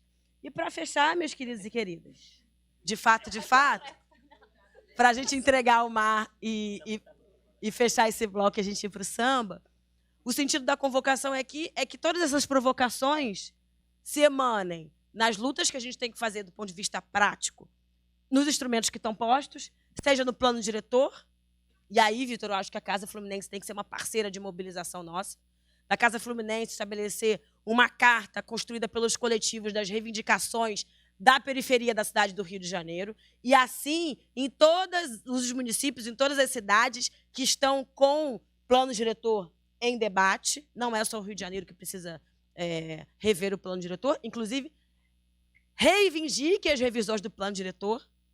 As cidades atrasam, os prefeitos atrasam, porque é um bando de Washington Reis, negligente com a pauta da cidade, com a pauta das periferias. Então, é muito importante que a gente se aproprie dos instrumentos do plano diretor, mas é muito importante, galera, que a gente se organize. E não esperem que a gente veja representados nas instituições, nos parlamentos, por mais que tenha uma pretinha aqui e acolá, um periférico aqui e acolá eleito, vocês precisam tensionar. Venham com cartas, nem que elas estejam manuscritas, rabiscadas, com gotas e tintas de sangue, mas reivindiquem, se organizem e construam as próprias cidades. Vamos embora. Para cima deles. Vambora, galera. Obrigado, Tainá, Ani, Marcele. Bom demais. Esse é o Fórum Rio 2022. A gente está com a DJ Cris Pantoja lá embaixo. Depois tem Criolice, Terreiro de Crioulo, diretamente de Padre Miguel.